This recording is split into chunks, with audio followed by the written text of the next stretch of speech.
எந்த உயிருள்ள நாட்களெல்லாம் உம்மை புகழ்ந்து பாடிடுவேன்.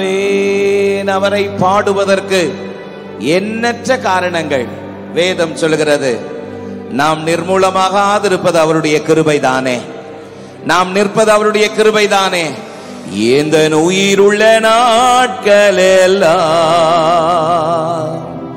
உம்மை புகழ்ந்து பாடிடுவேன். ராஜா நீர் செய்த நன்மைகளை எண்ணியே துதித்திடுவே. ராஜா நீர் செய்த சொல்லுங்க நன்மைகளை எண்ணியே துதித்திடுவேன். வாயை திறந்து உள்ளத்திலிருந்து சொல்லுங்க. எந்த உயிருள்ள நாட்களெல்லாம் உம்மை புகழ்ந்து பாடிடுவேன். சொல்லுவோமா சேர்ந்து? எந்த உயிருள்ள நாட்களெல்லாம் உம்மை புகழ்ந்து பாடிடுவேன். ராஜா நீர் செய்த நன்மைகளை எண்ணியே துதித்திடுவேன். ராஜா நீர் செய்த நன்மைகளை எண்ணியே துதித்திடுவேன். ஒருமித்து ஏக சத்தமாய் ஆராதனை உமக்கே, ஆராதனை உமக்கே. ஒருமித்து சொல்லுவோமா? ஆராதனை உமக்கே, ஆராதனை உமக்கே. Hallelujah, mighty God, Jesus. என் தேவனே சொல்லுங்க. என் இயேசுவே. இந்த பாடல உள்ளத்தின் ஆழத்திலிருந்து எல்லாரும் சேர்ந்து பாடலாம். ஆராதனை. ஆமென். என் தேவனே என் இயேசுவே உம்மை தானே நேசிக்கிறேன். என் உள்ளமும் என்னுடலும் உமக்காகத்தான் ஏங்குதையா. என்னுள்ளமும் என்னுடலும் உமக்காகத்தான் ஏங்குதையா, ஏங்குதையா. என் தேவனே சொல்வீங்களா? என் இயேசுவே. ஆசையோடு அவரை பார்த்து தானே நேசிக்கிறேன். என் தேவனே. சிறு பிள்ளைகள் எல்லாம் பாடு. என் இயேசுவே. கண்ணை மூடி பாடுங்க. உம்மை தானே நேசிக்கிறேன். என்ன வந்தாலும் நம்புவே. என் நேசமீட்பரை யார் கைவிட்டாலும் பின் செல்வே.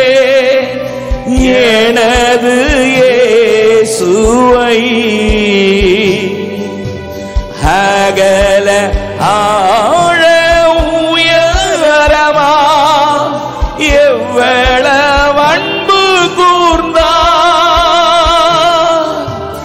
என்ன துன்பங்கள் வந்தாலும் அவர் என்னை கைவிட மாட்டார்.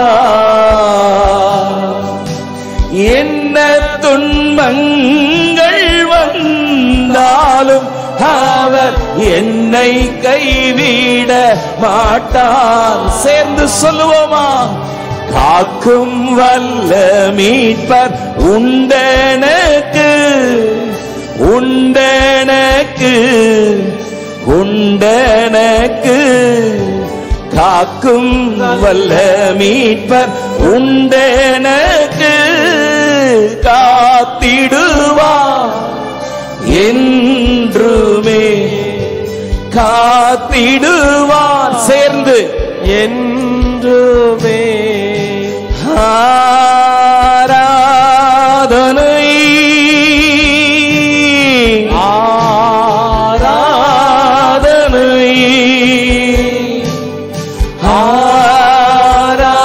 ஆராதனை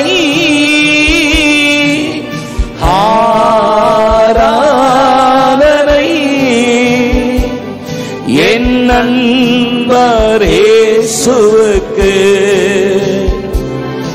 என் ஆத்ம நேசருக்கு. சேர்ந்து சொல்லுங்க, என் நண்பர் இயேசுவுக்கு, என் ஆத்ம நேசருக்கு ஆராதனை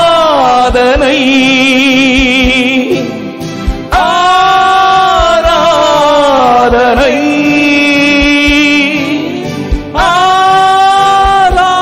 ஆராதனை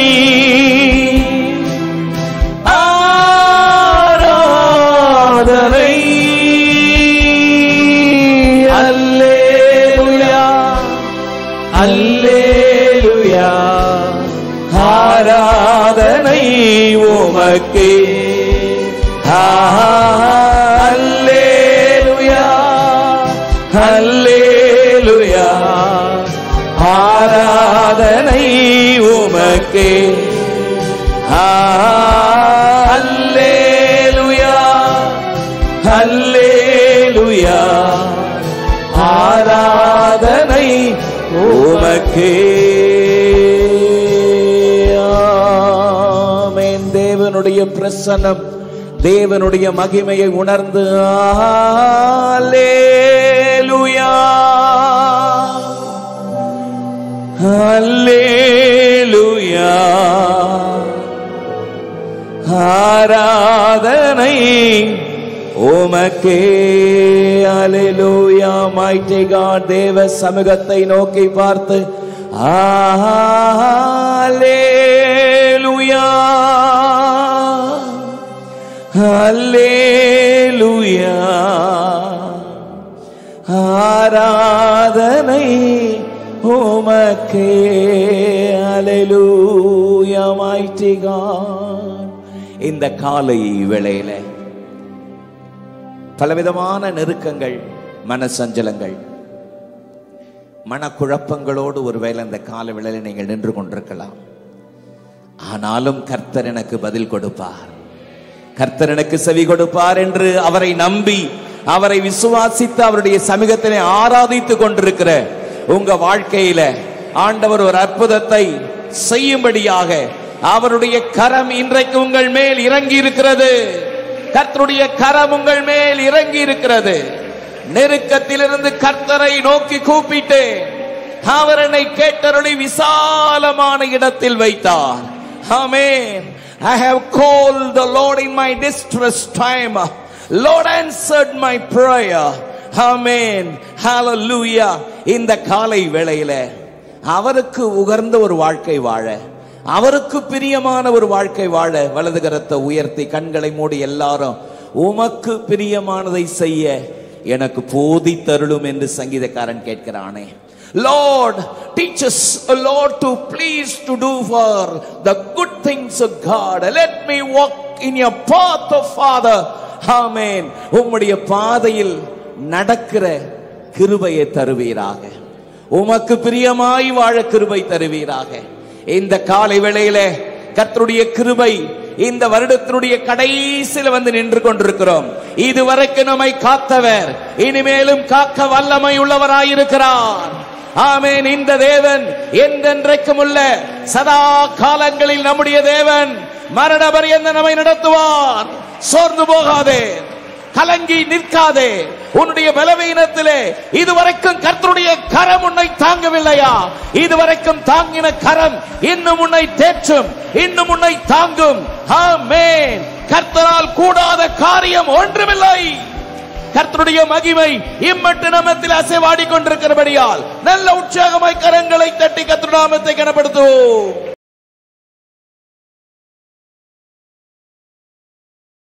தீத்துவின் புஸ்தகத்தை எடுத்துக்கொள்ளும்படி கேட்கிறேன். Just turn the book of Titus chapter 2 verses 11 to 13. தீத்துவின் புஸ்தகம் 2ஆம் அதிகாரம் 11 to 13 ஆகிய வசனத்தை நாம் எல்லாரும் சேர்ந்து வாசிக்க போகிறோம். வாசிக்கலாமா? ஏனெனில் எல்லா மனுஷருக்கும் ரட்சிப்பை அளிக்கத்தக்க தேவ கிருபையானது பிரசனமாகி நாம் அவபக்தியும் லௌகீக இச்சைகளையும் வெறுத்து தெளிந்த புத்தியும் நீதியும் தேவ பக்தியும் உள்ளவர்களாய் இவ்வுலகத்திலே ஜீவனம் பண்ணி நாம் நம்பியிருக்கிற ஆனந்த பாக்கியத்துக்கும் மகா தேவனும் நமது இரட்சகருமாகிய இயேசு கிறிஸ்துவினுடைய மகிமையின் பிரசனமாகுதலுக்கு எதிர்பார்த்து கொண்டிருக்கும்படி போதிக்கிறது. ஆமென். பவுல் தீத்துவுக்கு எழுதும் பொழுது இவ்விதமாக எழுதுகிறார். ஏனெனில் எல்லா மனுஷருக்கும் ரட்சிப்பை அளிக்கத்தக்கதாக தேவ கிருபையானது பிரசனமானது. For the grace of God has appeared that offers salvation to all people. Amen. ஏனெனில் எல்லா மனுஷருக்கும் ரட்சிப்பை அளிக்கத்தக்கதாக தேவ கிருபையானது பிரசனமாகி. ஹல்லேலூயா. ஆண்டவராகிய இயேசு கிறிஸ்து சுமார் 2024 ஆண்டுகளுக்கு முன்பதாக மனிதனாக தேவாதி தேவனுடைய தற்சொரூபம் தேவனுக்கு சமமாயிருப்பதை கொள்ளையாடின பொருளாய் எண்ணாமல் அவர் ஒரு மனிதனாக இந்த பூமியில் வந்ததை தான் நாம் கிறிஸ்துமஸ் என்று நாம் எல்லாரும் உலகமே மகிழ்ச்சியிலும் சந்தோஷத்திலும் ஆண்டவருடைய நாமத்திற்கு மகிமை செலுத்துவதிலும் கொண்டாடி கொண்டிருக்கிறார்கள். ஹல்லேலூயா. இது ஒரு பெயரளவில் ஒரு சடங்காச்சாரமான ஒரு கொண்டாட்டமாய் தீத்துவே நீ எடுத்துவிடக் கூடாது. ஏனெனில் எல்லா மனுஷருக்கும் ரட்சிப்பை அளிக்கத்தக்கதாக தேவ கிருபை பிரசனமாகி. ஆமென். இந்த தேவ கிருபை பிரசனமானதற்கு ஒரு காரணம் இருக்கிறது. தீத்துவே, நீ அந்த காரணத்தை அறிந்து கொள்ள வேண்டும், புரிந்து கொள்ள வேண்டும், அதை ஜனங்களுக்கு போதிக்க வேண்டும் என்கிற நோக்கத்தோடு பவுல் தீத்துவுக்கு அதை எழுதுகிறார். ஏன் தேவ கிருபை பிரசனமானது? நாம் அவபக்தியும் லௌகீக இச்சைகளையும் வெறுத்து தெளிந்த புத்தியும் நீதியும் பக்தியும் உள்ளவர்களாய் ஜீவனம் பண்ணி மகிமையின் பிரசனமாகுதலுக்காக நீங்கள் காத்திருக்க ஜனங்களை நீ ஆயத்தப்படுத்து என்று தீத்துவுக்கு எழுதுகிறார். ஆமென். முதல் முறை தேவ கிருபை பிரசனமானதே, இரண்டாவது முறையும் அந்த மகா பிரசனம் மகிமையின் பிரசனம் மீண்டும் வரப்போகிறது. நீ அதற்கு ஜனங்களை ஆயத்தப்படுத்த வேண்டும். மகிமையின் பிரசனத்திற்கு ஜனங்கள் எதிர்கொள்ள வேண்டுமானால் அவர்கள் இப்படியெல்லாம் ஜீவிக்க வேண்டும். முதல் பிரசனத்திலேயே திருப்தியாகி இரண்டாவது பிரசனத்திற்கு தங்களை ஏமாற்றிக் கொள்ளக்கூடாது, தாங்கள் கைவிடப்பட்டவர்களாக நிற்கக்கூடாது, சபையை நீ ஆயத்தப்படுத்த வேண்டும் என்ற நோக்கத்தோடு எழுதப்பட்ட புத்தகம் இந்த தீத்துவின் புஸ்தகம். ஆமென். அதில் பவுல் சொல்கிறார், பிரசனமான அற்புதமான தேவனை உயர்த்துகிறார். ஹல்லேலூயா. உங்களுக்காக எனக்காக சுமார் 2024 வருடங்களுக்கு முன்பதாக நமக்காக ஒரு சாதாரண மனிதனாக அவர் இந்த பூமியிலே பிரசன்னமானாரே. ஹல்லேலூயா. எத்தனையோ பேர்கள் இந்த பூமியிலே வந்தார்கள், எத்தனையோ மகான்கள் என்று சொன்னவர்கள் இந்த பூமியிலே வந்தார்கள், போனார்கள், மறைந்தார்கள். ஆமென். ஆனால் நாம் ஆராதிக்கிற அருமை இரட்சகர் அவர் சரித்திர நாயகன். சரித்திரத்தை இரண்டாக பிரித்தவர். கிமு கிபி என்று அவர் பிறந்த பொழுது சரித்திரம் இரண்டாக பிரிக்கப்பட்டது. கையை உயர்த்தலே சொல்லாமா? அப்படிப்பட்ட ஒரு அற்புதமான ஜீவனுள்ள தேவனை நாம் ஆராதிப்பது நமக்கு கிடைக்கப்பெற்ற ஒரு பெரிய பாக்கியம். ஆமென். தேவாதி தேவன், தேவனுடைய தற்சொரூபம் உங்களுக்காக எனக்காக நம்மேல் வைத்த அன்பின் நிமித்தம் மனிதனாக இந்த பூமியிலே வந்தாரே. ஆமென். எவ்வளவு பெரிய பாக்கியம், எத்தனை பெரிய ஸ்லாக்கியம் பாருங்கள். யோவான் 1:1 சொல்கிறது, ஆதியிலே வார்த்தை இருந்தது, அந்த வார்த்தை தேவனிடத்தில் இருந்தது, அந்த வார்த்தை தேவனாயிருந்தது. ஆமென். யோவான் 1:14 சொல்கிறது, அந்த வார்த்தை மாம்சமானது. ஆமென். அந்த வார்த்தை மாம்சமாகி கிருபையினாலும் சத்தியத்தினாலும் நிறைந்தவராய் நமக்குள்ளே வாசம் பண்ணினார். அல்லேலூயா. எத்தனை அற்புதமான காரியம் பாருங்கள். அவருடைய பிரசனம் தற்செயலான ஒன்றல்ல, முன்குறிக்கப்பட்ட ஒன்று. ஆதியில் மனிதனை சிருஷ்டித்து தமது சாயலின்படி தமது ரூபத்தின்படி மனிதனை படைத்து அவனுக்கு சுயாதீனத்தை கர்த்தர் தந்தருளினார். நீங்கள் பலுகி பெருகி பூமியை நிரப்புங்கள். ஆவி அவனுக்குள் பரிபூரணமாயிருந்ததே. அவர் ஒருவனை அல்லவா படைத்தார், ஏன் ஒருவனை படைத்தார்? பக்தி உள்ள சந்ததியை பெரும்படிதானே என்று தேவனுடைய உள்ளான ஏக்கத்தின்படி படைக்கப்பட்ட ஆதி மனிதன் தேவனுடைய வார்த்தைக்கு கீழ்ப்படியாமல் போய் அவன் பாவம் செய்த பொழுது தேவ மகிமையை இழந்து எங்கிருக்கிறாய் என்று அங்கலாய்ப்போடு அவனை தேடுகிற நிலையிலே அவன், நான் ஒளிந்து கொண்டிருக்கிறேன். தேவனுடைய மகிமையின் வஸ்திரத்தை அவன் இழந்த பொழுது ஆண்டவர் அவனுக்கு தோல் உடைகளை உண்டு பண்ணி அவன் நிர்வாணத்தை மூடினார். ஹல்லேலூயா. அது எதை காட்டுகிறது? ஒரு விலங்கு அடிக்கப்பட்டு அந்த விலங்கிலிருந்து தோல் உரிக்கப்பட்டு அவனுடைய நிர்வாணம் மூடப்பட்டது. ஆமென்.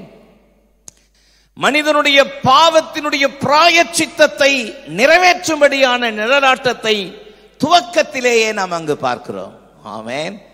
மனிதன் பாவம் செய்து தேவனுடைய மகிமையை இழந்த பொழுது ஆண்டவர் தன்னுடைய வாக்குத்தத்தத்தை, முதலாவது வாக்குத்தத்தத்தை ஆதியாகமத்தின் புஸ்தகத்திலே பதிவு செய்திருக்கிறார். ஆமென். வேத புஸ்தகத்திலே காணப்படுகிற முதல் வாக்குத்தத்தம், பழைய ஏற்பாட்டினுடைய முதல் வாக்குத்தத்தம் ஆதியாகமம் 3:15.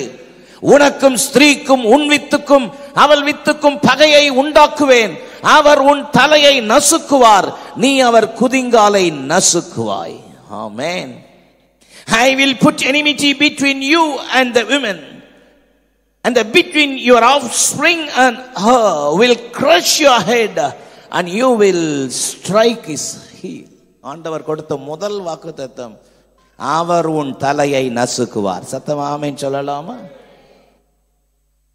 சத்ருவினுடைய மனிதனை வஞ்சகமாய் வீழ்த்தி தேவனுடைய மகிமையை இழக்க செய்த பொல்லாத பிசாசனுடைய தலை சிலுவையில் நசுக்கப்படுவதை தீர்க்க தரிசனமாய் வாக்குத்தத்தமாய் ஏற்கனவே முன்குறித்து தற்சொரூபமாகிய தன்னுடைய அன்பை இயேசு என்கிற வடிவத்திலே தேவன் விளங்க பண்ணினார்.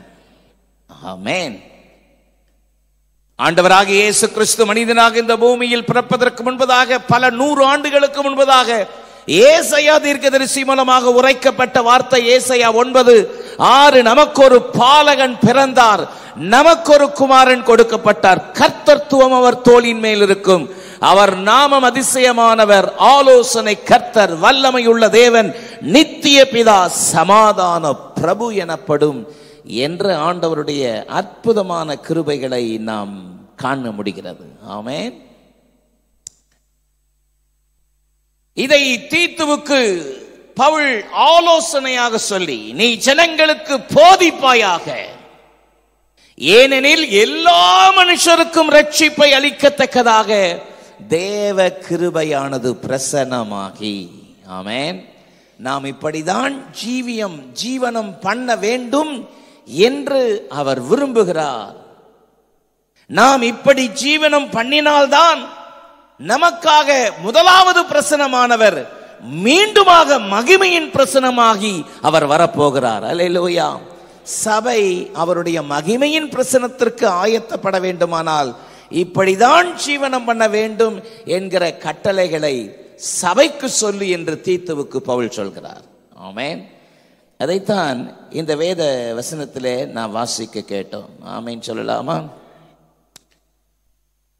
வாசிக்க கேட்ட தீத்துவின் புஸ்தகம் 2ஆம் அதிகாரம் 11, 12, 13 அவருடைய பிரசனம், அவருடைய பிரசனத்தை நாம் அனுபவிக்க வேண்டுமானால், அவருடைய மகிமையின் பிரசனத்தை அனுபவிக்க வேண்டுமானால்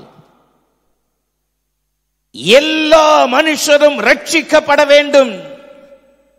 1 தீமோத்தேயு 2ஆம் அதிகாரம் 4ஆம் வசனத்திலே எல்லோரும் சத்தியத்தை அறிகிற அறிவை அடையவும் எல்லா மனுஷரும் ரட்சிக்கப்படவும் அவர் சித்தமுள்ளவராயிருக்கிறார் என்ற வார்த்தையின்படி ஒருவர் கூட கெட்டு போவதை தேவன் விரும்புவதே இல்லை. ஆமென்.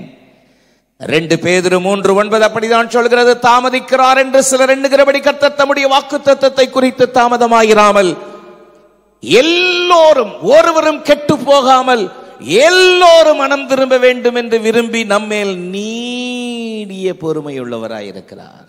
ஆமென். அவருடைய நீடிய பொறுமை ஆதி சபை அவருடைய வருகைக்காய் காத்து கொண்டிருந்தார்கள். அல்லேலூயா. ஒருவரை ஒருவர் பார்க்கும் பொழுது மாறாதா என்று வாழ்த்தினார்கள். இயேசுவே சீக்கிரம் வரும். ஆமென்.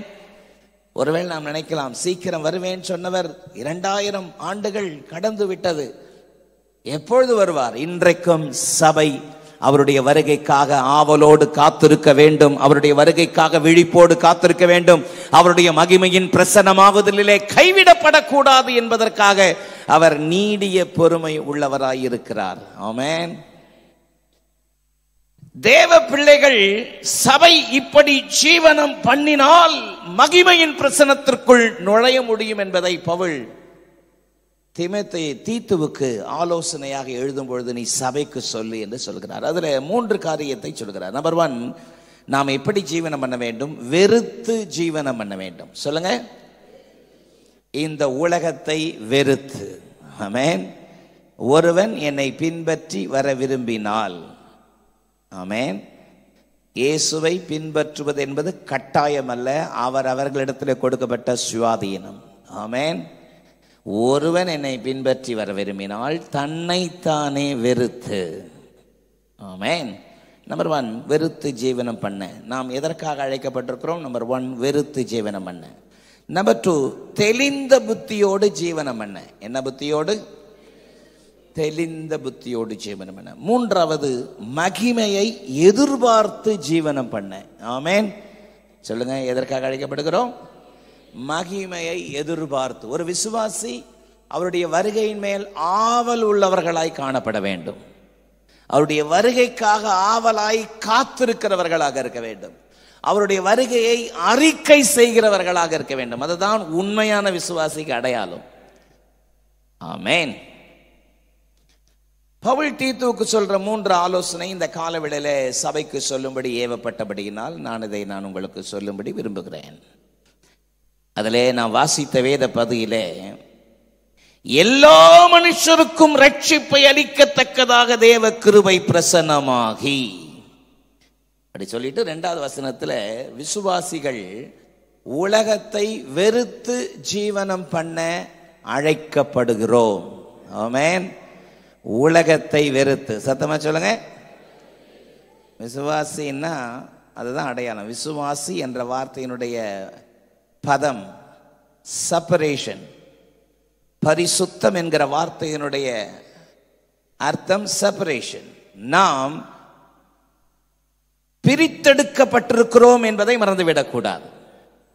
லேவியராகமம் 20:26 வாசிக்கும் பொழுது பரிசுத்த வேதம் ஒரு காரியத்தை மிக தெளிவுபடுத்துகிறது. லேவியராகமம் 20:26, கர்த்தராகிய நான் பரிசுத்தராய் இருக்கிறபடியால் நீங்களும் எனக்கேற்ற பரிசுத்தவான்களாய் இருப்பீர்களாக. நீங்கள் என்னுடையவர்களாய் இருக்கும்படிக்கு உங்களை மற்ற ஜனங்களை விட்டு பிரித்தெடுத்தேன். கர்த்தரே நம்மளை பிரித்தெடுத்தாராம். நீங்க இங்க வந்து உட்கார்ந்து இருக்கிறீங்கன்னா நீங்கள் பிரித்தெடுக்கப்பட்டவர்கள். பக்கத்துல பார்த்து சொல்லுங்க, நீங்கள் பிரித்தெடுக்கப்பட்டவர்கள். ஆமென். நீங்கள் என்னுடையவர்களாய் இருக்கும்படி உங்களை மற்ற ஜனங்களை விட்டு பிரித்தெடுத்தேன். உலகத்தில் ஏராளமான ஜனங்கள் இருக்கிறார்கள். சுமார் 750 750 கோடி ஜனங்கள் இருக்கிற உலகத்தில் கர்த்தர் நம்மை அவருக்காக பிரித்தெடுத்திருக்கிறார். எவ்வளவு பெரிய ஸ்லாக்கியம். ஆமென். நீங்கள் பிரித்தெடுக்கப்பட்டவர்கள் என்பதை மறந்துவிடக்கூடாது. உலகத்திலிருந்து, அசுத்தத்திலிருந்து, மூட பழக்க வழக்கத்திலிருந்து, மாய்மாலத்திலிருந்து கர்த்தர் நம்மை பிரித்தெடுத்தார். உண்மைதானா? விசுவாசிகள் பிரித்தெடுத்த, நான் பிரித்தெடுக்கப்பட்டவன்றதை உணரணும். வெறுத்து ஜீவனம் பண்ணுவதற்காக நாம் அழைக்கப்பட்டிருக்கிறோம். தன்னைத்தானே வெறுத்து, உலகத்தை வெறுத்து, தேவனை நேசித்து ஜீவனம் பண்ண அழைக்கப்பட்டிருக்கிறோம். ஆமென். அந்த உலகத்தை வெறுத்து அவரை பின்பற்றுகிற அந்த பின்பற்றுதலுடைய கூட்டத்திற்கு தான் சபைன்னு பேரு. ஆமென்.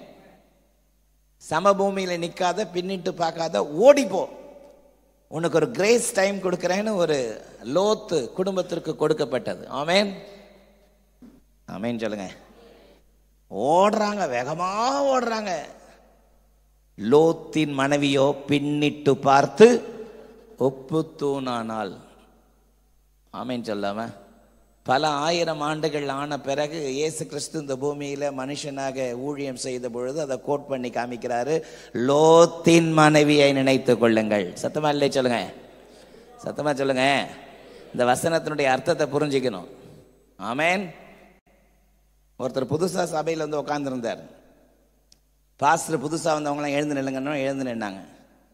நல்லா என்கரேஜ் பண்ணி நல்லா தொடர்ந்து வாங்க எல்லாம் சொல்லி உற்சாகப்படுத்தினே நல்ல படுத்தினா. அன்னைக்கு வந்த அந்த மனுஷன் அதோட வரவே இல்லை. ஆமென். ஒரு வாரம் ஆச்சு, 2 வாரம் ஆச்சு. பிறகு பாஸ்டர் வீடை தேடி போனார். ஏன் நீங்கள் வர்றதில்லை அப்படின்னா, எங்களை நீங்கள் அசிங்கப்படுத்திட்டீங்க, என் மனைவியை அசிங்கப்படுத்திட்டீங்க. என்ன மனைவி அசிங்கப்படுத்திட்டீங்க? பின்ன அவங்க சர்ச்சில் எழுதி போட்டிருக்கிறீங்க லோத்தின் மனைவி நினைத்துக் கொள்ளுங்கள்னு. அவர் பேர் லோத்து. ஆமென். அவர் புரிஞ்சுக்கிறது அவ்வளவுதான். லோத்தின் மனைவியை நினைத்துக்கொள் அப்படின்னா தன்னைத்தானே வெறுத்து, உலகத்தை வெறுத்து அந்த அனுபவத்திற்குள்ள ஜீவிக்கிறதுக்கு பேர் தான் சபை. உங்களை மற்ற ஜனங்களை விட்டு பிரித்தெடுத்தேன். பிரித்தெடுக்கப்பட்டவர்கள் விசுவாசிங்க நாளுக்கு நாள் மெச்சூர்ட் ஆகணும், வளரணும். நாள் பார்க்கறது, நட்சத்திரம் பார்க்கறது, குறி கேட்கறது, ஜோசியம் கேட்கறது, எலி ஜோசியம் கேட்கறது, கிளி ஜோசியம் கேட்கறது. ஆமென். உங்கள் மனம் புதிதாகிறதுனாலே மறுரூபமாகுங்கள். அப்ப அந்த டிரான்ஸ்ஃபர்மேஷன், இந்த ஸ்பிரிச்சுவல் டிரான்ஸ்ஃபர்மேஷனுக்கு அதை தேடி நம்முடைய பயணம் இருக்கணும். அதைத்தான் இங்க பவுல் சொல்றாரு. அவபக்தியையும், தீத்து 2:12, அவபக்தியையும் லௌகிக இச்சைகளையும் வெறுத்து இவ்வுலகத்தில் ஜீவனம் பண்ணி. ஆமென். It teaches to say no to ungodliness and worldly passions. It teaches no to ungodliness. அவபக்தியை, லௌகிக இச்சைகளை வெறுக்கும்படி அழைக்கப்பட்டிருக்கிறோம். கையை உயர்த்தலே சொல்லுங்க. நீங்கள் இப்பிரபஞ்சத்திற்கு ஒத்த வேஷம் தெரியாமல். ஆமென். இந்த உலகத்திற்கு ஒத்த வேஷம் தரிக்கிறதுக்காக உலகத்திலிருந்து கர்த்தர் நம்மளை பிரிச்சு எடுக்கல. அந்த மகா பிரசன்னமாகுதலை நீங்கள் அனுபவிக்க வேண்டுமானால் இப்படிதான் ஜீவனம் பண்ண வேண்டும் என்று நமக்கு கர்த்தருடைய வேதம் போதிக்கிறது. முதலாவது நமக்காக பிரசன்னமானவர். ஆமென். அந்த சந்தோஷத்திலே, அந்த மகிழ்ச்சியிலே உலக ஜனத்தை போல கிறிஸ்துமஸை கோலாகலமா கொண்டாடி, இன்னும் 2-3 நாள்ல கிறிஸ்துமஸ் உலகமே கொண்டாட போகுது. நீங்க உலகத்தானை போல கொண்டாடாமல், முதலாவது எனக்காக பிரசன்னமான அருமை இரட்சகர் எனக்காக 2வது முறை மகிமையின் பிரசன்னமானவராய் இருக்க போகிறார். ஆமென். அதற்கு நம்மை ஆயத்தப்படுத்த, அதைத்தான் வேதம் சொல்கிறது. அவபக்தியையும் லௌகீக இச்சைகளை வெறுத்து. ஆமென். இதுதான் ஒரு விசுவாசியினிடத்திலே கர்த்தர் எதிர்பார்க்கிற எதிர்பார்ப்பு. அதுதான் 1 யோவான் 2ஆம் அதிகாரம் 15, 16 ஆகிய வசனத்தை வாசிக்கும் பொழுது, the book of 1 John chapter 2 verse 15 என்ன சொல்கிறது? உலகத்திலும் உலகத்தில் உள்ளவைகளிலும் அன்பு கூறாதிருங்கள். ஒருவன் உலகத்தில் அன்பு கூர்ந்தால் அவனுக்கு பிதாவின் அன்பு இல்லை. Love not the world, neither things that are in the world. If any man love the world, the love of the Father is not in him. உலகத்திலும் உலகத்தில் உள்ளவைகளிலும் அன்பு கூறாதிருங்கள். 1 யோவான் 2:16 சொல்கிறது, ஏனெனில் மாம்சத்தின் இச்சை, கண்களின் இச்சை, ஜீவனத்தின் பெருமை உலகத்தில் உள்ளவைகள் எல்லாம் பிதாவினால் உண்டானவைகள் அல்ல, உலகத்தினால் உண்டானவைகள். ஆமென். ஏனெனில் மாம்சத்தின் இச்சை, என்ன இச்சை? ஆமா, சில நேரத்தில் இந்த மாம்சீக இச்சை இருக்கும். மாம்சீக இச்சை சிலருக்கு இது இருந்தால் தான் சாப்பிட முடியும். ஆமென். கடிச்சிக்கிறதுக்கு ஒரு கருவாடாவது இருக்கணும், இல்லைன்னா தட்டு பறக்கும். ஆமென். ஆமென் சொல்லுங்க. ஞாயிற்றுக்கிழமை அங்கே ஏதாவது நான் வெஜிடேரியன் இருக்கணும், இல்லைன்னா அங்கே ஒரே கலாட்டா நடக்கும். சிலர் அப்படி பழகி போயிருப்பாங்க. அதை சாப்பிடக்கூடாதுன்னு நான் சொல்ல, தப்புன்னு நான் சொல்ல, ஆனால் நமக்குள்ள மாம்ச இச்சை. ஹல்லேலூயா, சத்தம் ஆமென் சொல்லுங்க. நான் எந்த நிலைமையில் இருந்தாலும் மன ரம்மியமாக இருக்க கற்றுக்கொண்டேன். வாழ்ந்திருக்கவும் எனக்கு தெரியும், தாழ்ந்திருக்கவும் தெரியும், நிறைவாய் இருக்கவும் பட்டினியாய் இருக்கவும் போதிக்கப்பட்டேன். That's the godliness, that's the content. நான் எந்த நிலைமையில் இருந்தாலும் மனரம்மியமாய் இருக்க கற்றுக்கொண்டேன். அது அந்த அந்த பாதையை நோக்கி வளர்றதான் உண்மையான ஒரு விசுவாசியினுடைய வளர்ச்சி. வெறுத்து ஜீவனம் பண்ண அழைக்கப்பட்டிருக்கிறோம். எல்லாம் வசதி வாய்ப்புகள் இருந்தாலும் ஸ்தோத்திரம், இல்லைனாலும் ஸ்தோத்திரம். சத்தம் ஆமென் சொல்லுங்க. அதில் நம்ம பழகி கொள்ள கர்த்தர் கிருபை செய்வாராக. இருக்கும்பொழுது சந்தோஷமாய் மகிழ்ச்சியோடு அனுபவிக்கிற நான் அந்த ஒரு குறிப்பிட்ட நான் எதிர்பார்க்கிற வசதி வாய்ப்புகள் இல்லைனாலும் கர்த்தர் இம்மட்டும் என்னை நடத்துகிறாரே, அதற்காக ஸ்தோத்திரம். அதுல நாம் மகிழ்ச்சியாய் இருப்பதை தான் தேவன் எதிர்பார்க்கிறார். வெறுத்து ஜீவனம் பண்ண அழைக்கப்பட்டிருக்கிறோம். 1 பேதுரு 2:11 வேதம் சொல்கிறது. 1 பேதுரு 2:11, பிரியமானவர்களே, அந்நியரும் பரதேசிகளுமாயிருக்கிற நீங்கள் ஆத்துமாவுக்கு விரோதமாய் போர் செய்கிற மாம்ச இச்சைகளை விட்டு விலகி. ஆமென். அந்நியரும் பரதேசிகளுமாயிருக்கிற நீங்கள், வேதம் நம்மை குறித்து விதமாக சொல்கிறது. ஆமென். Dearly beloved, I beseech you, the stranger and pilgrims. அந்நியரும் பரதேசிகள், மாம்ச இச்சைகளுக்கு விரோதமாய் போர் செய்கிற, ஆத்துமாவுக்கு விரோதமாய் போர் செய்கிற மாம்ச இச்சைகளை விட்டு விலகி. ஆமென். நம்ம ஆவிக்குரியவர்களாக விளங்க பண்ணணும். எத்தனை வருஷம் கிறிஸ்தவனா இருக்கிறோன்றது அவசியம் இல்லை, எப்படி இருக்கிறோம் என்பது முக்கியம். நாளுக்கு நாள் உங்கள் மனம் புதிதாகிறதுனாலே மறுரூபமாகுங்கள். ஆமென் சொல்லாமா? ஏனெனில் எல்லா மனுஷரும் ரட்சிப்பை அளிக்கத்தக்கதாக தேவ கிருபை பிரசன்னமாகி. ஹல்லேலூயா. அதுதான் இந்த ரியல் கிறிஸ்துவினுடைய பிறப்பினுடைய மகிழ்ச்சி அதுல தான் அடங்கியிருக்கு. நாம் வெறுத்து ஜீவனம் பண்ண அழைக்கப்பட்டிருக்கிறோம். ஏன்னா முதலாவது நமக்காக பிரசன்னமானவர் மகிமையின் பிரசன்னத்திற்குள்ளாக அவர் வர இருக்கிறார். பவுல் அதை அனுபவிச்சு சொல்றாரு.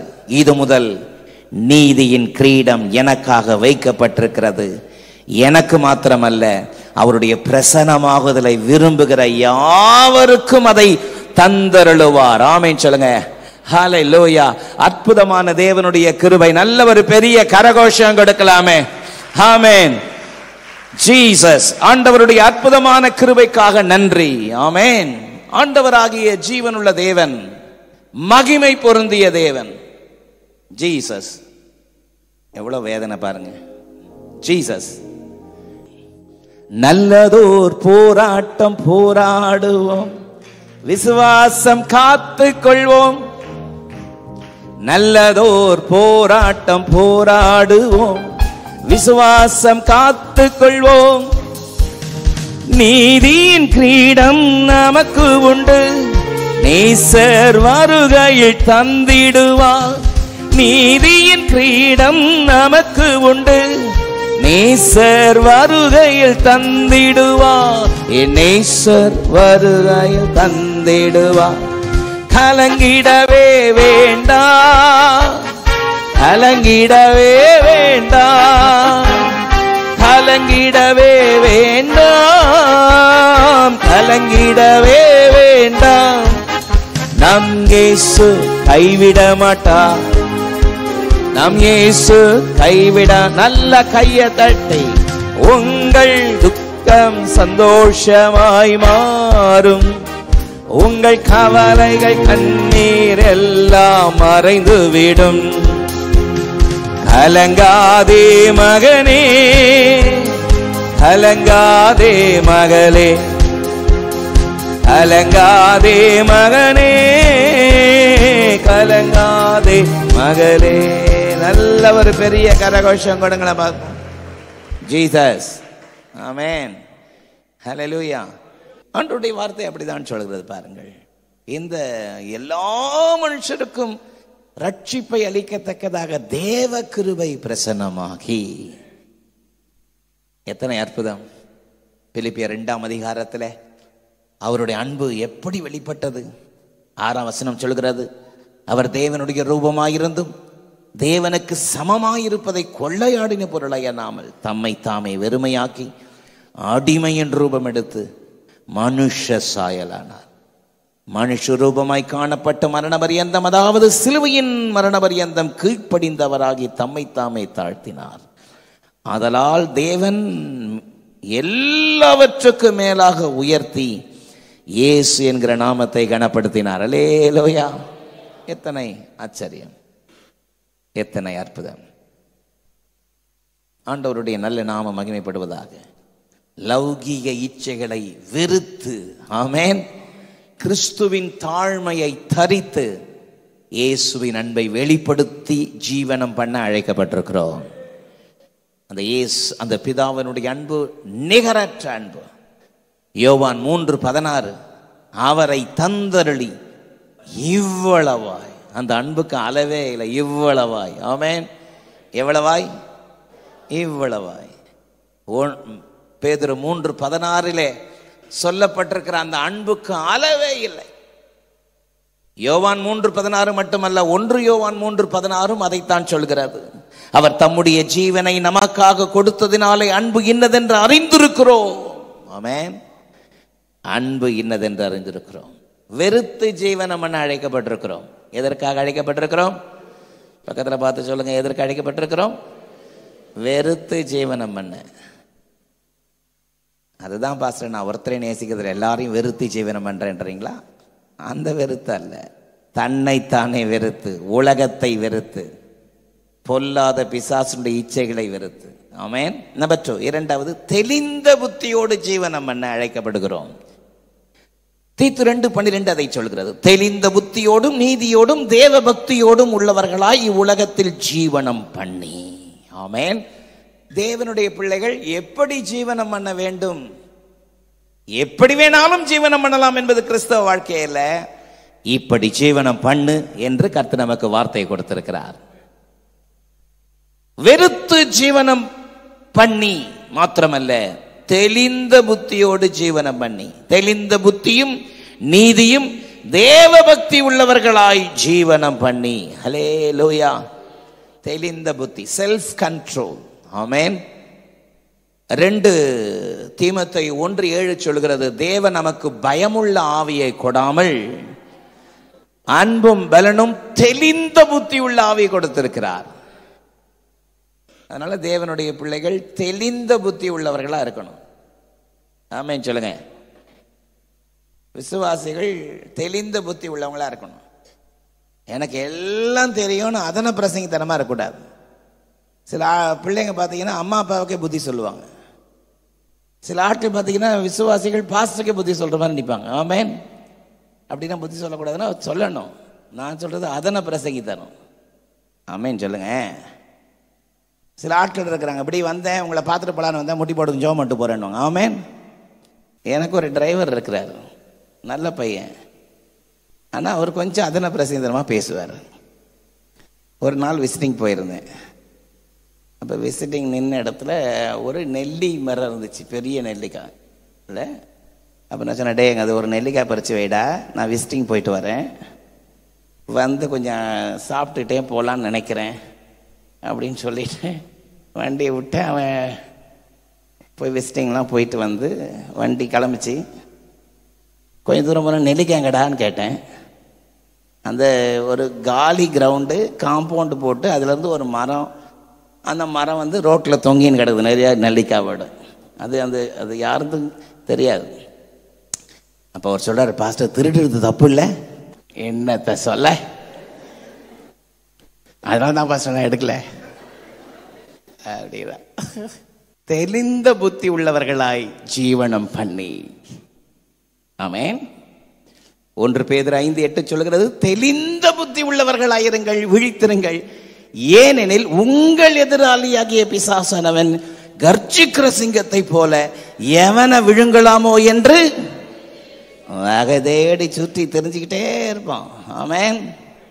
ஆமா, யாரை பிடிச்சி அமுக்கலாம், யாரை கவுக்கலாம், யாரை விசுவாச ஓட்டத்திலிருந்து தட்டி விடலாம், அதுதான் அவனுடைய மெயின் அஜெண்டாவே அவன் தான். அதுதான் அவனுடைய முக்கியமான. அதனால தேவ பிள்ளைகள் தெளிந்த புத்தி உள்ளவங்களா இருக்கணும். ஆமென். தெளிந்த புத்தியும் நீதியும் தேவ பக்தி உள்ளவர்களாய் ஜீவனம் பண்ண, நீதி உள்ளவர்களாய் ஜீவனம் பண்ண வேண்டும்.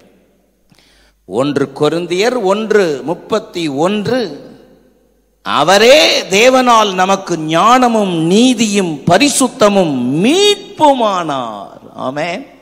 அந்த நீதி நமக்குள்ள வந்துட்ட பிறகு அந்த நீதியோடு இருக்கணும். ஆமென். ஞான ஸ்நானம் பெறுறதுக்காக யோவான் ஸ்நானட்ட போறாரு. அப்ப அவன் சொல்றான், உம்மா கையில நான் எடுக்கணும், நீர் என் கையில் எடுக்கிறதா? அப்ப இயேசு சொல்றாரு, எல்லா நீதியை நிறைவேற்றணும், இப்ப இடம் கொடு. ஆமென். இப்படியே எல்லா நீதியை நிறைவேற்ற வேண்டியது அவசியமாயிருக்கிறது. ஆமென். தேவனுடைய பிள்ளைகள் எப்படி ஜீவனம் பண்ண வேண்டும்? தெளிந்த புத்தி உள்ளவங்களா ஜீவனம் பண்ணணும். தெளிந்த புத்தி. இந்த தெளிந்த புத்தியை குழப்புறதுக்கு இன்னைக்கு பொல்லாத பிசாசு கண்ட குப்பைகளை வச்சிருக்கிறான். யூடியூப் எவ்வளவுக்கு எவ்வளவு ஊழியத்திற்கு பிரயோஜனமாக இருக்குமோ அவ்வளவுக்கு அவ்வளவு தேவனுடைய பிள்ளைகளை கவிழ்த்து போடுவதற்கு கருவியாய் பொல்லாத பிசாசனுடைய கருவியாய் இருக்குது. ஆமென். 1 தீமோத்தேயு 1:19 சொல்லுகிறது, சிலர் இந்த நல்மன சாட்சியை தள்ளிவிட்டு விசுவாசமாகிய கப்பலை சேதப்படுத்தினார்கள். இமெனேயும் அலெக்சாந்தரும் அப்படிப்பட்டவர்கள். 20ஆம் வசனம். இமெனேயும் அலெக்சாந்தரும் அப்படிப்பட்டவர்கள், அவர்கள் தூஷியாதபடி சிட்சிக்கப்பட சாத்தானிடத்தில் ஒப்பு கொடுத்தேன்றார். அலெக்சாந்தரும் பிலேத்துவும் அப்படிப்பட்டவர்கள், அவர்களுடைய பேச்சு அரிப்பிளவையை போன்றது. அவருடைய பேச்சு எப்படி போன்றதா? அரிப்பிளவை பிளந்து வயநாடு எப்படி சரிஞ்சு எல்லாம் சின்ன பின்னமாயிடுச்சு, அப்படி கொஞ்ச நேரம் நீங்க பேச்ச கேட்க கேட்க அரிப்பிளவை மாதிரி பிளஞ்சு உங்க விசுவாசத்தை அரிச்சு எடுத்துடும். அதனால தெளிந்த புத்தி உள்ளவங்களா இருக்கணும். பக்கத்துல பார்த்து சொல்லுங்க, தெளிந்த புத்தி உள்ளவர்களாய் ஜீவனம் பண்ணி. ஆமென். தேவ பக்தி உள்ளவர்களாய் ஜீவனம் பண்ணி. தெளிந்த புத்தியும் நீதியும் தேவ பக்தி உள்ளவர்களாய் ஜீவனம் பண்ணணும். அதுதான் விசுவாசி எப்படி ஜீவனம் பண்ண. தேவ பக்தி. தேவ பக்தி அவசியம். 4ஆம் சங்கீதத்தினுடைய 3ஆம் வசனத்தில் பக்தி உள்ளவனை கர்த்தர் தமக்காக தெரிந்து கொள்கிறாராம். 12ஆம் சங்கீதம் 1 வசனத்தில் பக்தி உள்ளவன் அற்று போகிறானே, ரட்சியும் கர்த்தாவே என்று கதறுகிறான். ஆமென். யூதாவே, உன்னுடைய பக்தியை நான் எதற்கு ஒப்பிடுவேன்? காலையில் தோன்றும் மேகத்திற்கும் பனிக்கும் ஒப்பாயிருக்கிறதேன்னு ஆண்டவர் வேதனைப்படுறார். நமக்குள்ள ஒரு உண்மையான பக்தியை தேவன் எதிர்பார்க்கிறார். ஹல்லேலூயா. யாக்கோபு 1:27 பக்தி என்றால் என்ன என்பதை வேதம் சொல்கிறது. திக்கற்ற பிள்ளைகளும் விதவைகளும் படுகிற உபத்திரவத்தில் அவர்களை விசாரிக்கிறதும் உலகத்தால் கரைபடாதபடி தன்னை காத்து கொள்ளுகிறதுமே பிதாவாகிய தேவனுக்கு முன்பதாக மாசில்லாத சுத்தமான பக்தியாயிருக்கிறதே. ஆமென். பக்தி என்பது உலகத்தால் கரைபடாதபடி தன்னை காத்துக்கொள்ள. அல்லேலூயா. உலகத்தால் கரைபடாதபடி. சொல்லுங்க வாயத்திறன் சத்தமா. உலகத்தால் கரைபடாதபடி. ஆமென். ஒரு சோப் அட்வர்டைஸ்மெண்ட்டில் நான் இப்படி பார்த்தேன், கரை நல்லதுன்றான். ஆமென். என்னன்னா அவன் கொடுக்குற சோப்பை போட்டால் கரை போயிடுமா. ஆமென் சொல்லுங்க. கரை விழுந்துடுச்சு, போய் கெஞ்சி கதறுகிறான், ஈசோப்பினால் என்னை கழுவும். எதனால கழுவும்? ஈசோப்பினால் என்னை கழுவும், நான் சுத்தமாவேன். சங்கீதக்காரன் உள்ளம் உடைஞ்சி தேவ சமூகத்தை நோக்கி அவன் கதறுகிறான், தேவனே என்னை ஈசோப்பினால் கழுவும். சொல்லுங்க சத்தமர் ஆமென். ஈசோப்பினால் கழுவும், இன்றே சுத்தமாவோ. ஈசோப்பினால் கழுவும், இன்றே சுத்தமாவோ. உரைகின்ற பனி போல வெண்மையாவும் ஐயாவும் திரு வார்த்தையினார். உரைகின்ற பனி போல வெண்மையாவும் ஐயாவும் திரு வார்த்தையினார். மகிமை மகிமை மாட்சிமை மாறா என் நேசருக்கே. மகிமை மகிமை மாட்சிமை மாறா என் நேசருக்கே. ஆமென். ஹல்லேலூயா. தேவனுடைய சமூகத்தில் உலகத்தால் கரைபடாதபடி நம்மை காத்துக்கொள்ளணும். யூதா 1:23 சொல்கிறது, மாம்சத்தால் கரைபட்டிருக்கிற வஸ்திரத்தை வெறுத்து தள்ளுங்கள். ஆமென். ஆண்டவருடைய வார்த்தை விதமாக சொல்லும், மாம்சத்தால் கரைபட்டிருக்கிற வஸ்திரத்தை வெறுத்து தள்ளுங்கள்.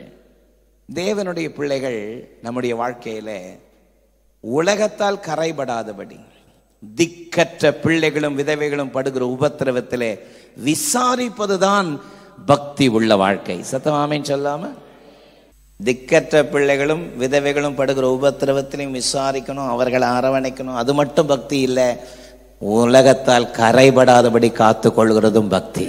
ரெண்டும் இருக்கணும். Balanced life. ஆமென். நீங்கள் தெளிந்த புத்தியும் நீதியும் தேவ பக்தி உள்ளவர்களாய் ஜீவனம் பண்ணி. ஹல்லேலூயா. ஒரு விசுவாசி எப்படியெல்லாம் ஜீவனம் பண்ண வேண்டும்? சடங்காச்சாரமான தேவனுடைய எல்லா மனுஷருக்கும் ரட்சிப்பை அளிக்கத்தக்கதாக தேவ கிருபை பிரசன்னமாகி ஆண்டவராக இயேசு கிறிஸ்து இந்த பூமியில வந்த அவதரித்த அந்த கிறிஸ்மஸை சடங்காச்சாரமாக பெயரளவில் வீட்டுக்கு வெள்ளை அடிக்கிறதும், வீட்டை கிளீன் பண்றதும், வீட்டில் இருக்கிறதெல்லாம் தூக்கி போடுறதும், வீட்டை ரெனோவேட் பண்றதும் முக்கியம்தான், அவசியம்தான். அதே போல அதை விட நம்மை ரெனோவேட் பண்ணுவது முக்கியம். ஆமென். அதைத்தான் நாங்க சொல்றார். நீங்கள் எப்படியெல்லாம் ஜீவனம் பண்ண வேண்டும்? வெறுத்து ஜீவனம் பண்ண வேண்டும், தெளிந்த புத்தி உள்ளவர்களாய் ஜீவனம் பண்ண வேண்டும். நம்பர் 3, மூன்றாவது, மகிமையை எதிர்பார்த்து ஜீவனம் பண்ண வேண்டும். ஆமென். தீத்து 2:13 நாம் வாசித்தோமே, நாம் நம்பி இருக்கிற ஆனந்த பாக்கியத்துக்கும் மகாதேவனும் நமது இரட்சகருமாயிருக்கிற இயேசு கிறிஸ்துவனுடைய மகிமையின் பிரசன்னமாகுதலுக்கும் எதிர்பார்த்து கொண்டிருக்கும்படி நமக்கு போதிக்கிறது. ஆமென். அந்த பிரசனம், வரப்போகிற மகிமையின் பிரசனத்தை எதிர்நோக்கி கொண்டிருக்கிற வாழ்க்கையை எதிர்பார்க்கிறது. ஒரு விசுவாசியினுடைய வாழ்க்கை எப்படி இருக்க வேண்டும்? இந்த உலகத்திற்குரியதாக மட்டும் பூமியை பிடிச்சிட்டு இல்லாம, எனக்காக என் இயேசு மீண்டும் வரப்போகிறார். ஹல்லேலூயா. என் இயேசு மீண்டும் வரப்போகிறார். சத்தமா சொல்லுங்க, என் இயேசு மீண்டும் வர. ஒரு விசுவாசியினுடைய வாழ்க்கையில அல்டிமேட் தான் இருக்கணும். ஆமென். அவரை போல அவர் வரும்பொழுது அவர் இருக்கிற வண்ணமாகவே நான் அவரை தரிசிப்பதினால் 1 யோவான் 3ஆம் அதிகாரம் முதல் 3 வசனத்திலே, பிரியமானவர்களே, நாம் இப்பொழுது இப்படி இருக்கிறோம், இனி எவ்விதமாயிருப்போம் என்று அறியவில்லை. ஆகிலும் அவர் வெளிப்படும் பொழுது அவர் இருக்கிற வண்ணமாகவே நாம் அவரை தரிசிப்பதினால் அவருக்கு ஒப்பாயிருப்போம் என்று அறிந்திருக்கிறோம். அவர் மேல் இப்படிப்பட்ட நம்பிக்கை வைத்திருக்கிற எவனும் அவர் சுத்தமுள்ளவராய் இருக்கிறது போல தன்னையும் சுத்திகரித்துக் கொள்கிறான் என்று எழுதியிருக்கிறதே. ஆமென். அப்ப ஒரு விசுவாசி எப்படி ஜீவனம் பண்ணணும்? என் இயேசு சீக்கிரம் வரப்போகிறார், அந்த வருகைக்கு நான் என்னை ப்ரிப்பேர் பண்ணணும். ஆமென்.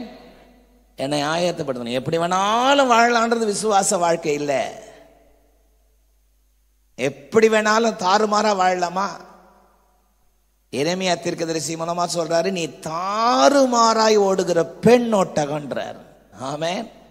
நீ தாறுமாறா ஓடுற ஆளா இருக்க கூடாது, இயேசுவை நோக்கி ஓடுகிறவர்களாய் இருக்கணும். ஆமென். வேதம் அப்படிதான் சொல்கிறது. ஆகையால் மேகம் போன்ற இத்தனை திரளான சாட்சிகள் நம்மை சூழ்ந்து கொண்டிருக்க, பாரமான யாவத்தையும் நம்மை சுற்றி நெருங்கி நிற்கிற பாவத்தையும் தள்ளிவிட்டு விசுவாசத்தை துவக்குகிறவரும் முடிக்கிறவருமாய் இருக்கிற இயேசுவை நோக்கி நமக்கு நியமித்திருக்கிற ஓட்டத்தில் பொறுமையோடு ஓட கடவோம். பக்கத்துல பார்த்து சொல்லுங்க, எப்படி ஓட கடவோம்? பொறுமையோடு ஓட கடவோம். அல்லேலூயா. பொறுமையோடு ஓட கடவோம். ஆமென். என்ன பொறுமை? 9 மணி ஆராதனைக்கு 10:30 வந்தீங்களா, அந்த பொறுமையா? அது எருமை. ஆமென். பொறுமையோடு ஓட கடவோம். இயேசுவை நோக்கி ஓட கடவோம். சத்தமா சொல்லுங்க, இயேசுவை நோக்கி. இப்படிதான் ஜீவனம் பண்ணணும்னு கொடுத்திருக்கிறார் ஆண்டவர். மகிமையை எதிர்பார்த்து, அவருடைய பிரசன்னமாகுதலை எதிர்பார்த்து நாம் காத்திருக்கிறோம். அதுதான் பேதுரு 11 பேரோடு எழும்பி நின்று ஒரு பிரசங்கம் பண்றான். யோவேல் தீர்க்க தரிசனத்திலிருந்து கோட் பண்றான். நீங்கள் ஒவ்வொருவரும் மனம் திரும்புங்கள், பாவ மன்னிப்புக்கென்று ஞான ஸ்நானம் பெறுங்கள், அப்பொழுது பரிசுத்த ஆவியின் வரத்தை பெறுவீர்கள். அல்லேலூயா. இந்த சத்தத்தை கேட்டுக்கொண்டிருக்கிற அன்பு தேவஜனமே, இந்த சத்தத்தை கேட்கிற வாலிபனே, வாலிப மகளே, மனம் திரும்பு, மனம் திரும்பு, ஞான ஸ்நானம் பெறு. இதுவரைக்கும் ஞான ஸ்நான சத்தியத்திற்கு கீழ்ப்படியாமல் பிறகு பார்த்துக் கொள்ளலாம், பிறகு பார்த்துக் கொள்ளலாம், பிறகு என்று தள்ளி போட்டுக் கொண்டே இருக்கிறாய். ஒருவேளை நீ கேட்கிற கடைசி பிரசங்கமாக கூட இருக்கலாம், ஒருவேளை நான் பிரசங்கிக்கிற இது கடைசி பிரசங்கமாக கூட இருக்கலாம். கர்த்தருடைய வருகை மிக சமீபம். கர்த்தர் கொடுக்கிற எச்சரிப்பின் சத்தத்தை இன்றைக்கே நீ ஏற்றுக்கொள்ள வேண்டும். ஆமென் சொல்லுங்க. இந்த லைவ்ல இந்த செய்தியை கேட்டுக்கொண்டிருக்கிற அன்பு சகோதரா, ஒருவேளை நான் பிரசங்கிக்கிற அன்பு தெய்வமாகிய இயேசு கிறிஸ்துவை நீங்கள் அறியாதவர்களாக கூட இருக்கலாம். இன்றைக்கு இரட்சணிய நாள், இதுவே அனுக்கிரக காலம். ஆண்டவராகிய இயேசு கிறிஸ்து சீக்கிரம் வரப்போகிற ராஜாதி ராஜா. ஆமென்.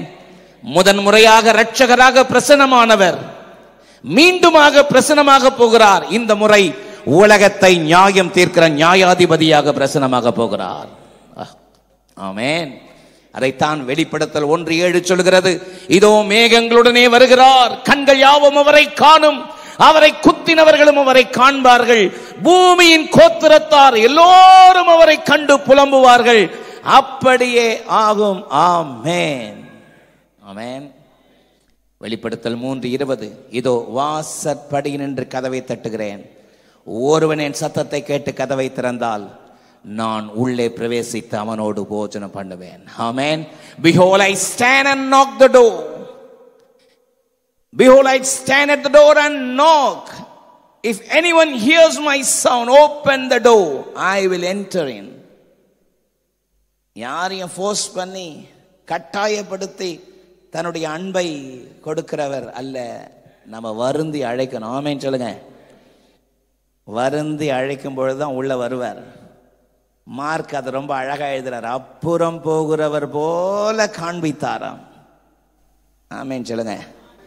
அப்புறம் போகிறவர் போல காண்பித்த பொழுது அந்த எம்மாவு சீஷர்கள் நேரம் ஆயிற்று, பொழுதும் போயிற்று, நீர் வாரும் வீட்டிலே தங்கும் என்று அவரை கூப்பிட்ட பொழுது உள்ள வந்தார்.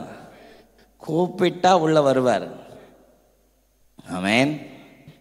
இந்த கடைசி நாட்களில் ஒரு உண்மையான கிறிஸ்துமஸை கை கொள்வதற்காக நீங்களும் நான் அழைக்கப்படுகிறோம். அல்லேலூயா. தேவனுடைய ஜனங்களாகிய நாம் ஒரு சடங்காச்சாரமான கிறிஸ்துமஸை நீங்க அனுசரிக்க கூடாது. ஒரு உண்மையான கிறிஸ்துமஸை அனுசரிக்க நீங்கள் நானும் அழைக்கப்படுகிறோம். ஆமென் சொல்லலாமா? கிறிஸ்துமஸ் என்ற வார்த்தை கிறிஸ்தவர்களின் கூடுகை என்ற அர்த்தம். ஆமென். கிறிஸ்துமஸ் என்ற வார்த்தை mass of Christ, mass of Christ, அதனுடைய வார்த்தை கிரைஸ்ட் மாஸ், கிரைஸ்ட் மாஸ், இதுல இருந்து மருவி வந்த வார்த்தை தான் கிறிஸ்துமஸ். ஆமென். சத்தமா ஆமென் சொல்லுங்க.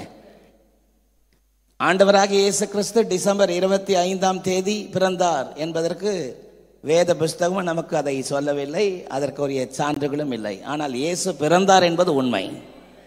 சத்தமா ஆமென் சொல்லுங்க. சரித்திர பின்னணியம் சொல்கிறது அக்டோபர் மாதம் இந்த நாட்களிலே அவர் பிறந்திருக்கலாம் என்று யூகிக்கிறார்கள். அந்நாட்களில் மேய்ப்பர்கள் ராவிலே குகைகளிலே தங்கி தங்களுடைய மந்தைகளை மேய்த்து கொண்டிருந்தார்களாம். சத்தமா ஆமென் சொல்லாமா? டிசம்பர் மாதத்திலே ஒருவேளை அது தாங்க முடியாத குளிர் பகுதியாக இருக்கலாம். கடந்த நாட்களிலே அந்த மேய்ப்பர்களுடைய குகை, அதை நேரடியாக அந்த குகை போய் பார்க்க நேர்ந்தது. மிக மகிழ்ச்சி அடைந்தோம். அந்த குகையில மேய்ப்பர்கள் அதிலே அமர்ந்து அவர்கள் ராவிலே மந்தையை காத்து கொண்டிருந்தாங்க. நாங்க போன அந்த நேரத்தில் பயங்கர குளிர். சரித்திர பின்னணியம் சொல்கிறது அக்டோபர் மாதத்தில் பிறந்திருக்கலாம். பின்ன ஏன் டிசம்பர் 25 கிறிஸ்துமஸ் தினமாக கொண்டாடப்படுகிறது என்கிற கேள்வி எழலாம். ஆமென் சொல்லலாமா? ஆண்டவராகிய இயேசு கிறிஸ்துவை சொந்த இரட்சகராக ஏற்றுக்கொண்டு ஆதி திருச்சபையினுடைய வேதனைக்கு ஒரு முடிவு காலத்தை கொண்டு வந்த ஒரு மாமன்னன் கான்ஸ்டன்டைன் ரோம பேரரசின் மூலமாக ஆட்சியிலே கொடூரமான ஆட்சியை செய்து வந்த இந்த கான்ஸ்டன்டைன் ஆண்டவராக இயேசு கிறிஸ்துவினால் தொடப்பட்டு அவரை சொந்த இரட்சகராக ஏற்றுக்கொண்டான். அல்லேலூயா. இயேசு கிறிஸ்துவை சொந்த இரட்சகராக ஏற்றுக்கொண்ட பொழுது கிறிஸ்துவுக்கு பின் 336 ஆண்டு கான்ஸ்டன்டைன் தன்னுடைய நாட்டிலே பிரகடனப்படுத்துகிறான். இயேசு கிறிஸ்து பிறந்த அந்த நிகழ்ச்சியை கிறிஸ்துமஸ் பண்டிகை என்று பிரகடனப்படுத்துகிறான். கிறிஸ்துவுக்கு பின் 336 ஆண்டிலே. ஆமென் சொல்லாமா? அந்த நாட்களில் இருந்த ஒரு வழக்கம், பாகால் தெய்வம் ஆகிய சூரிய தேவதை. அந்த நாட்களில் இந்த சூரிய தேவதைக்கு டிசம்பர் 25 ஒரு கொண்டாட்டம் அந்த நாடு முழுவதும் இருந்தது. ஆமென் சொல்லுங்க. டிசம்பர் 25 சூரிய தேவதை, பாகால்னா அக்கினின்னு அர்த்தம். ஆமென். ஆக சூரிய தேவதைக்கு பண்டிகை கொண்டாடும் பழக்கம் அந்த நாட்களில் டிசம்பர் 25 இருந்தது. கான்ஸ்டன்டைன் ஆண்டவராக இயேசு கிறிஸ்துவை சொந்த இரட்சகராக ஏற்றுக்கொண்ட பொழுது இனி வரும் நாட்களில் சூரிய தேவதையினுடைய கொண்டாட்டம் கொண்டாடப்படக்கூடாது, அதற்கு பதிலாக இயேசு கிறிஸ்து இந்த பூமியிலே அவர் பிறந்தார் என்பதை வலியுறுத்துவதற்கு அடையாளமாக கிறிஸ்துமஸ், கிரைஸ்ட் மாஸ், ஜனங்கள் ஒன்று கூடி கிறிஸ்துவை அவர்கள் கொண்டாட வேண்டும் என்பதற்காக அவன் பிரகடனப்படுத்தின அந்த கொண்டாட்டம் டிசம்பர் 25 சூரிய தேவதைக்கு பதிலாக கிறிஸ்துவின் பிறப்பை கொண்டாடும் நாளாக அனுசரிக்கப்பட்டது. சத்தமா ஆமென் சொல்லுங்க. ஆண்டவராக இயேசு கிறிஸ்துவை தன்னுடைய சொந்த இரட்சகராக ஏற்றுக்கொண்டு அவருடைய தீவிர பக்தனான கான்ஸ்டன்டைன் ஆண்டவராக இயேசு கிறிஸ்துவினுடைய பிறப்பின் நற்செய்தியை உலகிற்கு அறிவிக்க வேண்டும், ஜனங்களுக்கு சொல்ல வேண்டும் என்பதற்காக முக்கியத்துவப்படுத்தப்பட்ட ஒரு நாள் டிசம்பர் 25. கையை உயர்த்தி சொல்லுங்க. ஆமென். கான்ஸ்டன்டைனுடைய இருதய ஏக்கம் பாரம் உண்மைதான். ஆமென் சொல்லாமா? ஆனால் கான்ஸ்டன்டைனுடைய மரணத்திற்கு பிறகு மீண்டுமாக ஜனங்கள், அந்த நாட்களிலே திரளான ஜனங்கள் கான்ஸ்டன்டைன் ஆண்டவராக இயேசு கிறிஸ்துவை சொந்த இரட்சகராக ராஜாவே ஏற்றுக்கொண்டு வந்தபடியினால் அந்த நாட்களில் இருந்த திரளான ரோமர்கள், கிரேக்கர்கள் இயேசுவை சொந்த இரட்சகராக ஏற்றுக்கொள்ள ஆரம்பித்தார்கள். ஆமென். அந்த நாட்களில் சில கூட்டங்கள் சூரிய தேவதை வணங்குகிற பழக்கமும் இருந்தது. சூரிய தேவதனுடைய பழக்கத்திலே ஒரு முக்கிய பழக்கம் மரத்தை வைத்து கொண்டாடுகிற பழக்கமும் இருந்தது. சத்தம் ஆமென் சொல்லாம. கான்ஸ்டன்டைனுடைய மரணத்திற்கு பிறகு மீண்டுமாக ஜனங்கள் சூரிய தேவதனுடைய அந்த கொண்டாட்டத்திலும் கலந்து கொள்ள ஆரம்பித்தார்கள். அதிலிருந்து உள்ள நுழைஞ்சி மருவி வந்ததுதான் கிறிஸ்மஸ் ட்ரீ. ஹல்லேலூயா. சத்தமா ரெல்லே சொல்லுங்க. இப்படி ஜனங்கள் சிதறடிக்கப்படக்கூடாது என்பதற்காக ரோமிலே போப்பின் மூலமாக, போப் ஜூலியஸ் முதலாம் ஜூலியஸ் மூலமாக பிரகடனப்படுத்தப்பட்ட ஒரு சட்டம், இயேசுவின் பிறந்த தேதி டிசம்பர் 25 என்று. ஆமென். ஜனங்கள் அங்கு இங்கே சிதறி மீண்டும் போய்விடக் கூடாது என்பதற்காக பிரகடனப்படுத்தப்பட்ட தேதி டிசம்பர் 25. சத்தமா இல்லையே சொல்லுங்க. ஆமென். கான்ஸ்டன்டைனுடைய இருதயத்தினுடைய ஏக்கம் நல்லது. இயேசு கிறிஸ்துவை தன்னுடைய தெய்வமாக ஏற்றுக்கொண்டு எல்லா ஜனங்களும் அவரை தொழுது கொள்ள வேண்டும், அவரை ஆராதிக்க வேண்டும் என்று அவன் நினைத்த நினைப்பில் எந்த மாற்றமும் இல்லை. சத்தமாமின் சொல்லாமா. நாட்களை நியமிக்கிறவன் தனக்கென்று நியமித்துக் கொள்கிறான். ஆமென். கர்த்தர் அதிலே தம்முடைய பிள்ளைகளுக்கு ஒரு சுவாதீனத்தை கொடுத்திருக்கிறார். ரோமர் 14ஆம் அதிகாரத்திலே 5, 6 ஆகிய வசனத்திலே, அன்றியும் ஒருவன் ஒரு நாளை மற்றொரு நாளிலும் விசேஷமாக எண்ணுகிறான், வேறு ஒருவன் எல்லா நாட்களையும் சரியாக எண்ணுகிறான். அவனவன் தன் தன் மனதிலே முழு நிச்சயத்தை உடையவனாக இருக்க கடவன். நாட்களை விசேஷித்துக் கொள்கிறவன் கர்த்தருக்கென்று விசேஷித்துக் கொள்கிறான், நாட்களை விசேஷித்துக் கொள்ளாதவனும் கர்த்தருக்கென்று விசேஷித்துக் கொள்ளாதவனாய் இருக்கிறான். ஆமென். கான்ஸ்டன்டைனுடைய கிறிஸ்துமஸ் பண்டிகை கொண்டாடினுடைய நோக்கம் சூரிய தேவதை தெய்வம் அல்ல, இயேசு கிறிஸ்து மெய்யான தெய்வம் என்பதை நிலைநாட்டுவதற்காக கொண்டு வரப்பட்ட ஒரு கூற்று. சத்தமராமன் சொல்லலாமா? ஆமென். அந்த அர்த்தத்தை உணர்ந்து அதனுடைய சாரம்சத்தை உணர்ந்து நாம் செயல்பட வேண்டுமே தவிர, ஆனால் இன்றைக்கு பலர் சடங்காச்சாரமாக, தடல்புடலாக, மகிழ்ச்சியாக, இதெல்லாம் தவறல்ல, ஆனால் எல்லாவற்றை விட மேலானது இயேசு எனக்குள் பிறந்திருக்கிறார். ஆமென். இரண்டாவது, இந்த குறிப்பிட்ட ஒரு நாளிலே சுவிசேஷத்தை தாராளமாய் தைரியமாய் சொல்ல முடியும். ஆமென் சொல்லுங்க. எல்லா இடங்களிலும் போய் இயேசு பிறந்திருக்கிறார் என்கிற செய்தியை தைரியமாய் சொல்ல முடியும். இது ஒரு நல்ல ஒரு வாய்ப்பு. ஆமென். தேவனுடைய ஜனங்கள் கிறிஸ்துமஸ் என்று சடங்காச்சாரத்திற்கு முக்கியத்துவம் கொடுக்காமல் அவருடைய உண்மையான நோக்கம் இயேசு முழு உலகத்திற்கும் முழு ஜனங்களுக்கும் அவர்தான் தேவாதி தேவன் என்பதை ஜனங்கள் கண்டுகொள்வதற்கு தேவனுடைய சமூகத்திலிருந்து புறப்படுகிற அந்த நற்செய்தி தான் மிக முக்கியம். ஆமென். ஒரு பாவி மனம் திரும்புவது நிமித்தம் பரலோகத்தில் மிகுந்த சந்தோஷம் உண்டாகுமே. அதைத்தான், அந்த சாரம்சத்தை உணர்ந்து தேவ ஜனங்கள் எல்லா மனுஷருக்கும் ரட்சிப்பை அளிக்கத்தக்கதாக தேவ கிருபை பிரசனமானதே, அதை உணர்ந்து நாம் எப்படி ஜீவனம் பண்ண வேண்டுமோ அப்படி ஜீவனம் பண்ண வேண்டும் என்று தேவன் விரும்புகிறார். வெறுத்து ஜீவனம் பண்ண, தேவ பக்தி உள்ளவர்களாய் ஜீவனம் பண்ண, மகிமை எதிர்பார்த்து ஜீவனம் பண்ண அழைக்கப்படுகிறோம். ஆமென். எழும்பி நிற்போமா? தேவ சமூகத்தை நோக்கி நான் பார்ப்போம். ராஜஸ்தால்மன் அவர்கள் நம்மை ஜெபத்தை நடத்துவார்கள். நம்ம எழும்பி நின்று தேவ சமூகத்தை நோக்கி பார்த்து, உலகத்தை வெறுத்து ஜீவனம் பண்ணும்படி கர்த்தர் நம்மை அழைத்திருக்கிறாரே. உலகத்தை வெறுத்தல் எவ்வளவு அவசியமானது இந்த கிறிஸ்துமஸ் நாட்களிலே. நம்முடைய பெருமை என்ன? நமக்கு முன்பதாக ஹல்லேலூயா பெருமையாய் தோன்றுகிற காரியங்கள் என்ன? ஹல்லேலூயா. உலகம் முக்கியத்துவப்படுத்தி மேன்மைப்படுத்தி இவைகளெல்லாம் உலகத்திலே மேன்மையானவைகள் என்று சொல்லுகிற அடையாளங்கள் நம்மில் மகிமையாய் அந்த அடையாளங்கள் வெளிப்படுவதை நாம் மகிமைப்படுத்த விரும்புகிறோமா? இல்லை என்றால் உலகத்தை வெறுத்து தேவனுடைய சமூகத்துக்கு முன்பதாக கிறிஸ்துவின் அடையாளங்களை தரித்துக் கொள்ளுகிறதை நாம் மேன்மையாக எண்ணுகிறோமா? ஹல்லேலூயா. இன்றைக்கு உலகம் தாறுமாறாய் ஓடிக்கொண்டிருக்கிறதே. உலகத்தில் இன்றைக்கு மேன்மையாய் காணப்படுகிற அடையாளங்களினாலே ஒரு கிறிஸ்துமஸ் எனக்கு மேம்பட்டு நிற்குமானா அதில் என்ன பிரயோஜனம் உண்டு?